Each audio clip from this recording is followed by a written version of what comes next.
Assalamualaikum warahmatullahi wabarakatuh.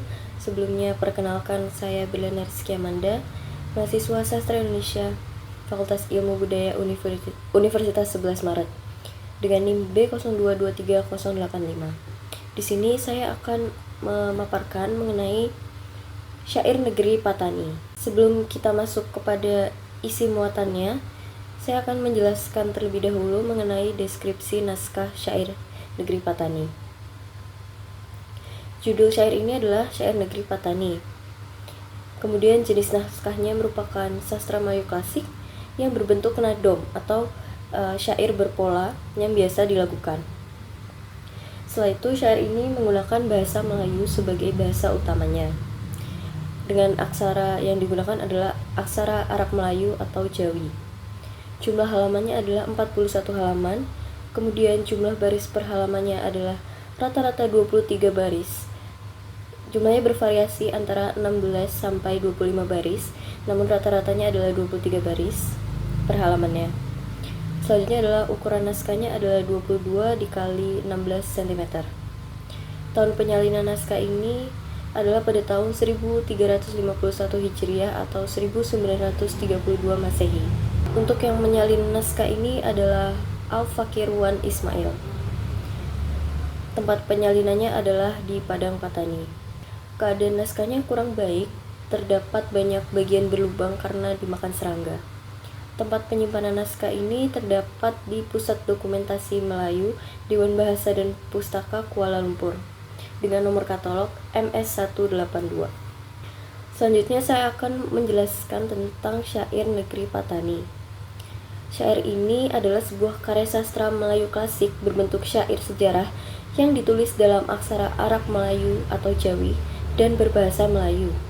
Syair ini merekam perjalanan Kesultanan Patani atau sebuah kerajaan Melayu Islam yang terletak di wilayah selatan Thailand saat ini. Fungsi sosial syair negeri Patani atau di sini kita singkat saja menjadi SNP adalah sebagai media dokumentasi sejarah masuknya Islam ke Patani serta sebagai sarana pendidikan dan nasihat moral kepada pembacanya. Selanjutnya, isi syair negeri Patani ini dapat diringkas menjadi beberapa bagian utama, yaitu ada 6 bagian utama. Yang pertama adalah Islamisasi Raja dan awal mula kerajaan Islam Patani. Kemudian yang kedua adalah pembentukan kota Patani dan stabilitas kerajaan. Kemudian bagian yang ketiga adalah serangan dan perlawanan terhadap Siam. Kemudian yang keempat adalah kisah cinta, tragedi, dan kekalahan. Dan yang terakhir atau yang kelima adalah kehancuran Patani. Mohon maaf, saya tadi salah. Seharusnya ada 5 bagian utama, bukan 6 bagian utama. Yang pertama di sini saya akan membahas dulu mengenai Islamisasi Raja dan awal mula kerajaan Islam Patani, atau yang tadi di bagian pertama. Syair dimulai dengan kisah seorang raja Hindu Patani yang sakit keras. Para tabib kerajaan tidak mampu menyembuhkannya hingga datang seorang syekh bernama Syekh Safiuddin dari Pasai.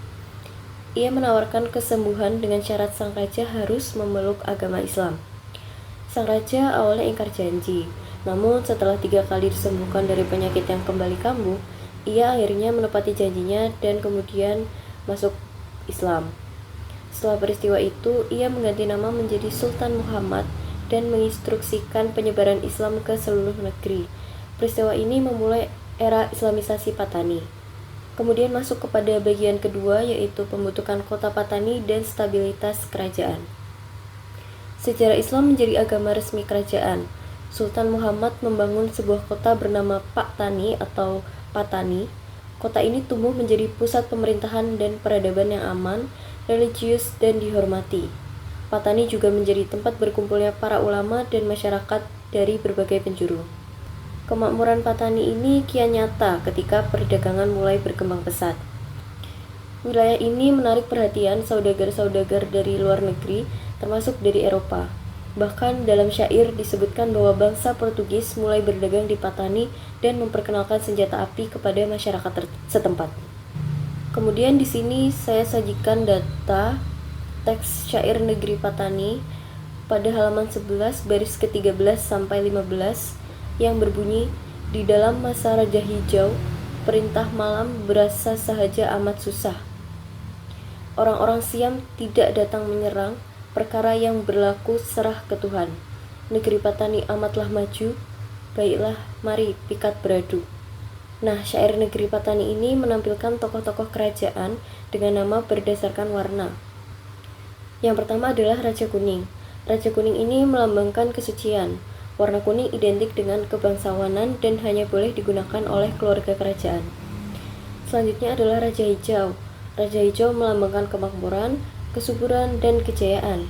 Masa pemerintahannya digambarkan sebagai masa emas Patani, seperti yang sudah saya jelaskan di slide sebelumnya.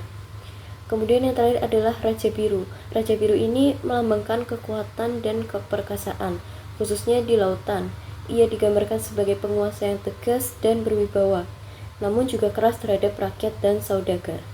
Kemudian kita masuk kepada bagian berikutnya, yaitu serangan dan perlawanan terhadap Siam. Terdapat konflik antara Patani dan Siam. Siam itu adalah nama lain dari Thailand. Patani beberapa kali diserang oleh Siam yang iri terhadap kemakmuran dan kekayaan negeri tersebut. Namun, pada masa pemerintahan Raja Hijau, serangan tersebut berhasil ditangkis. Raja Hijau yang merupakan seorang perempuan, dikenal adil, bijaksana, dan mampu membawa Patani ke masa kejayaan. Di masa pemerintahannya, tidak ada gangguan dari pihak Siam, dan perdagangan internasional justru semakin berkembang. Periode ini ditandai dengan stabilitas dan pertumbuhan yang luar biasa. Kemudian berikutnya adalah kisah cinta, tragedi, dan kekalahan. Dalam bagian selanjutnya, syair menampilkan dimensi kemanusiaan melalui kisah cinta dan juga tragedi. Salah satunya adalah hubungan antara Tuan Muda Johor dan Raja Kuning, yang berakhir dengan perpisahan dan kesedihan yang teramat sangat bagi sang ratu. Setelah masa-masa kejayaan, Patani mengalami kemunduran akibat serangan-serangan dari Siam yang semakin agresif. Perang dan penjajahan menyebabkan kerusakan besar. Rakyat Patani terpaksa melarikan diri ke wilayah lain seperti Kelantan, dan para raja Melayu yang tertinggal dibunuh. Rakyat Patani terpaksa melarikan diri ke wilayah lain seperti Kelantan, dan para raja Melayu yang tertinggal dibunuh. Selanjutnya adalah bagian terakhir, yaitu kehancuran Patani. Kota-kota terbakar, istana dihancurkan, dan rakyat kehilangan tempat tinggal. Dalam bagian akhir ini, Patani digambarkan sebagai negeri yang hancur akibat kerakusan dan kekejaman Siam. Syair berakhir dengan sebuah kolofon mencatat bahwa teks ini disalin oleh Al-Fakir Wan Ismail di Padang Patani pada hari Selasa, bulan Syawal tahun 1351 Hijriah atau 1932 Masehi. Mungkin sekian saja pemaparan yang bisa saya berikan. Terima kasih untuk yang sudah menonton video ini. Semoga sehat selalu dan semoga ilmunya bermanfaat bagi kita semua. Wassalamualaikum warahmatullahi wabarakatuh.